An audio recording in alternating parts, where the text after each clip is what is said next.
আজ আমি তোমাদের দেখাবো 54 ফিট হনুমানজির মন্দির এবং 111 মনস্কামনা পূরণ করা শিবলিঙ্গ মন্দির, অবশ্যই প্রয়াগরাজে মহাকুম্ভে। সবাই তো শায়িত হনুমানজির মূর্তি দেখিয়েছে এবং নাগবাসুকী মন্দির, কিন্তু আমি তোমাদের জন্য প্রয়াগরাজে অভিনব আরেকটি মন্দির নিয়ে হাজির হয়ে গেছি। এই দেখো, এই হচ্ছে 54 ফিট হনুমানজির মূর্তি।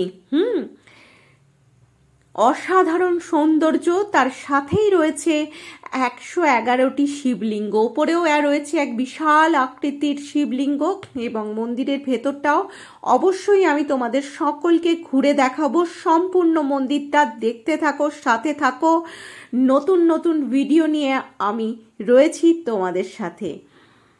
এই দেখো, এই সেই 54 ফিট হনুমানজি বজরংবলীর মন্দির। হ্যাঁ, মহাকুম্ভতে প্রয়াগরাজে, খুব একটা বেশি দূরে নয়। এটা ঝুসি সাইডে পড়ে।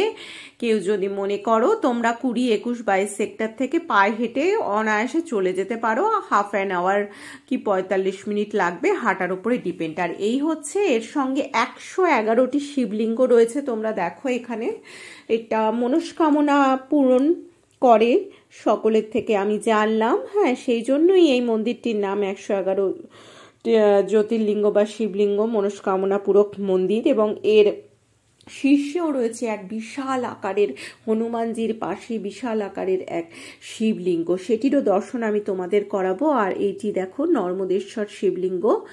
অসাধারণ মন্দিরটি।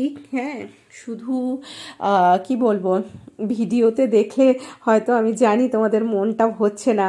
যারা যারা প্রয়াগরাজে গেছো, মহাকুম্ভতে এখনো রয়েছো, অবশ্যই কিন্তু এই মন্দিরটি দর্শন করতে ভুলো না, তোমাদের খুব খুব ভালো লাগবে।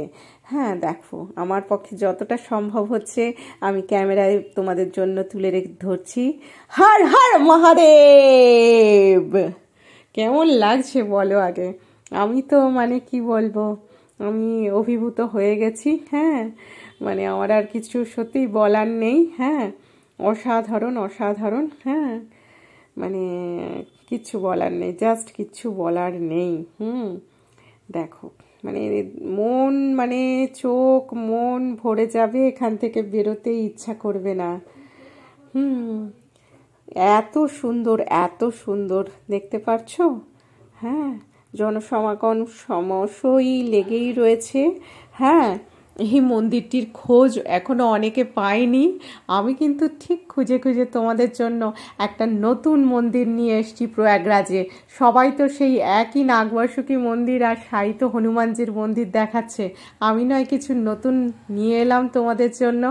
এই মন্দিরটিও খুবই সুন্দর এবং আমি তোমাদের সকলকে অনুরোধ করব, কেউ যদি মহাকুম্ভে গিয়ে থাকো অবশ্যই দর্শন করতে ভুলো না। হ্যাঁ, এই দেখো, এখানে সময়সীমাগুলো দেওয়া ঠেয়া রয়েছে মন্দিরে, যেমন থাকে সমস্ত মন্দিরে। হ্যাঁ, সেই রকমই আমি মন্দিরের পেছন দিক দিয়েই ঢুকেছিলাম। এই দেখো, পেছন সাইডটাও তোমাদের দেখিয়ে দিই। এবার তোমাদের ওপরে যে শিবলিঙ্গটি দেখতে পাচ্ছ বিশাল আকৃতির, ওটিও আমি তোমাদেরকে অবশ্যই দর্শন করাবো। এবং এই শিবলিঙ্গটি দর্শন করার জন্য কিন্তু আমাকে সিঁড়ি বেয়ে উঠে যেতে হবে ওপরে। একেবারে মন্দিরটা যেটা দেখলে তার শীর্ষে আর কি, ছাদে। হ্যাঁ, এই দেখো, সেই হচ্ছে সেই শিবলিঙ্গটি।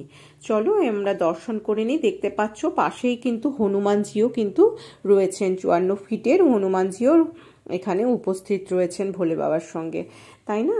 দেখো, খুব সুন্দর, এত সুন্দর। হ্যাঁ, মানে সামনে থেকে দেখলে তোমাদের আরো আরো ভালো লাগবে আমি জানি।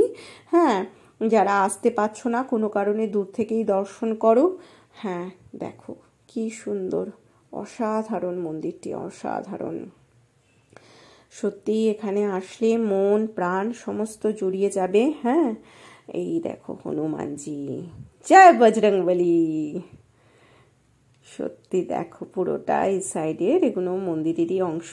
হ্যাঁ, খুব সুন্দর, অসাধারণ অসাধারণ। হ্যাঁ, আর কিছু আমার বলার ভাষা নেই। হ্যাঁ, শুধু এটাই বলবো, এই পুণ্যভূমি প্রয়াগরাজে এসে এখানে পুণ্যস্থানে আমি যেমন পুণ্য অর্জন করলাম, হ্যাঁ, সেই পুণ্যটা তোমাদের সকলের সঙ্গে, ভালো লাগাটা, ভালোবাসাটা তোমাদের সকলের সঙ্গে শেয়ার করে নিলাম। এবার চলো আস্তে আস্তে নিচের দিকে নামি। নামতে তো হবে, কি করব, মন না চাইলেও যেতে তো হবেই এগিয়ে, তাই না? কিছু তো করার নেই। এই সিঁড়ি দিয়ে নামতে নামতে দেখো শিবের আমাদের জ্যোতির্লিঙ্গগুলি দেখা যাচ্ছে। হ্যাঁ, এখানে 111টি মনস্কামনা পূরক শিবলিঙ্গ রয়েছে, এবং যেটা তোমাদের দেখালাম নর্বদেশ্বর শিবলিঙ্গও রয়েছে। এই হচ্ছে মন্দিরের বাইরে। এইবার আমাকে তো বন্ধুরা যেতে হবে বেরিয়ে। হ্যাঁ, অবশ্যই তোমাদের জন্য আরও নতুন ভিডিও তো আনবই। হ্যাঁ, আর আমার দিকে তাকিও না, আমার পাগলা ছাগলা অবস্থা, না চুল মানে আঁচটাই নিয়ে কিছু না, একদম পাগল পাগল অবস্থা। হ্যাঁ, তো যাই হোক, হ্যাঁ, আশা করি ভালো